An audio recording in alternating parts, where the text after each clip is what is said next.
year if Labor's elected this year. Here's political correspondent Sabra Lane. If we're to make a break from the past, we must all play our part. Governments first must take responsibility for addressing their past failures in Indigenous affairs. I am here today because the Indigenous and non-Indigenous people of this country have decided to walk the path of reconciliation together.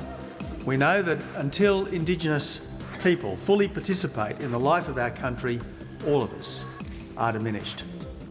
The 8th Closing the Gap report, the 4th Prime Minister to deliver the annual update and the first to begin their address in an Indigenous language.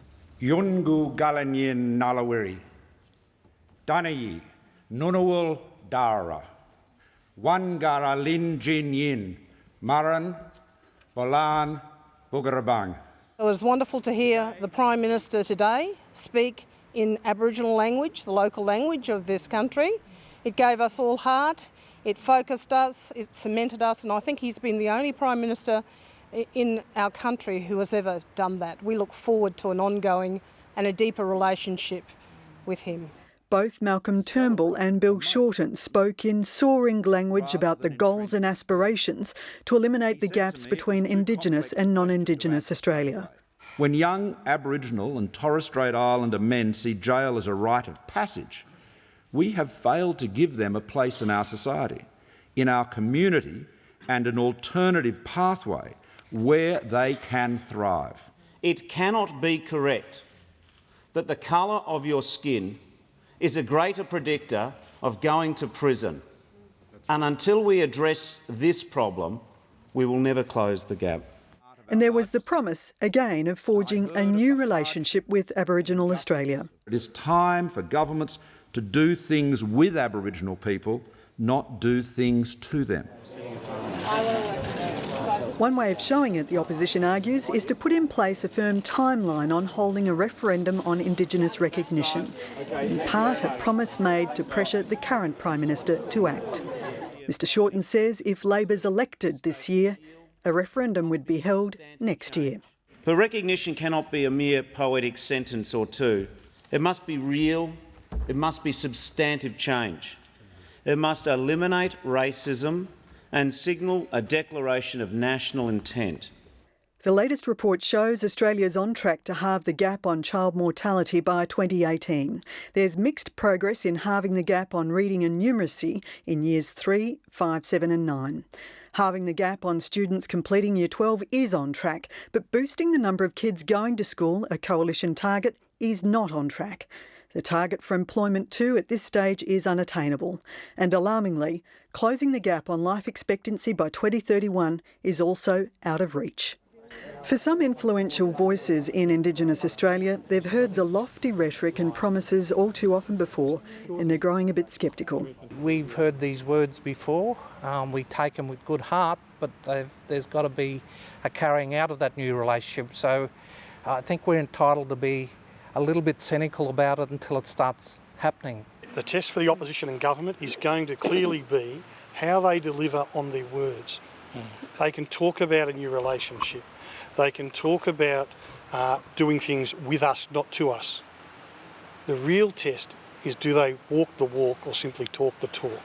Indigenous Affairs Minister Nigel Scullion urges patience. And a lot of people say, well, we're not meeting the targets. Well, you only meet the targets when you get to 2031. You only meet the targets when we get to 2025. So we just need to be rational. It gives us a very good indicator about the trends. If it's under trend, we do need to push more levers. That must be disappointing, though, just to see yes, we are doing well in some areas, and some areas we are not, and it's bordering on a national scandal. It all should be better. I'm the champion of our First Australians, and I think it should all be better. But the reality is, as I look at it on my desk, I know the investments that we're making are making a difference. I actually think that this is a COAG initiative, and I think that we do need a better synergy between the states and territories.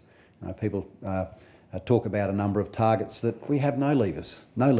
This year marks the 25th year since the Aboriginal Deaths in Custody report was tabled in Parliament.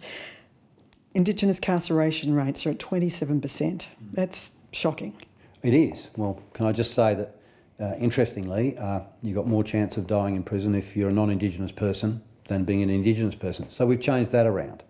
But what we haven't changed is the level of incarceration. It's crazy. One of the things, though, we need to do again, people talk about a justice target. What are you going to do about a justice target? Look, what I'm going to do about a justice target is I think we need to ensure that those people who have all the levers, we don't lock people up for Commonwealth offences. We have none of the jails. We have none of the justice system. We have no levers at all. So it's just a pretence to say, OK, let's have a justice target. That's the end of the story. That's the end of the effort. Throwing your hands up and saying it's a state responsibility? No, I'm not. I think that has to be part of the solution, that the states and territories need to be engaged. Labor's sat down and said if it wins this year, there'll be a referendum on Indigenous recognition May next year. Where's the government on this? What if we're not ready by then? We're just going to go anyway? Look, I think that's just a little bit of political sort of mucking about. I don't understand. I didn't understand it. You know, the leader of the opposition in the parliament today said he's going on that day. It doesn't matter what. Well, what if Aboriginal and Torres Strait Islander people don't want to necessarily proceed at that stage because they're not satisfied with the set of words that have come up? What if we poll Australia and the set of words that's been put forward aren't the right set of words, so that isn't the right time? It would be a delightful and symbolic moment if we can get there. But I'm certainly not someone who said, well, we're going to have it hell or high water, because that's just really not in the context of what Aboriginal and Torres Strait Islander people are talking to us about. What danger is there that there won't be a referendum on this issue in the foreseeable future, full stop? That there is no agreement, that Indigenous people aren't satisfied with the question that is eventually proposed this year? My personal view is if Aboriginal and Torres Strait Islander says, no, we just don't think that is sufficient for us, but we acknowledge that any more mightn't get up, so they would then say, listen, well, let's wait for another 5 years, more education, more of something else, then I think we need to respect that view. When we close the gap, we make ourselves more whole, more complete, more Australian. Yeah.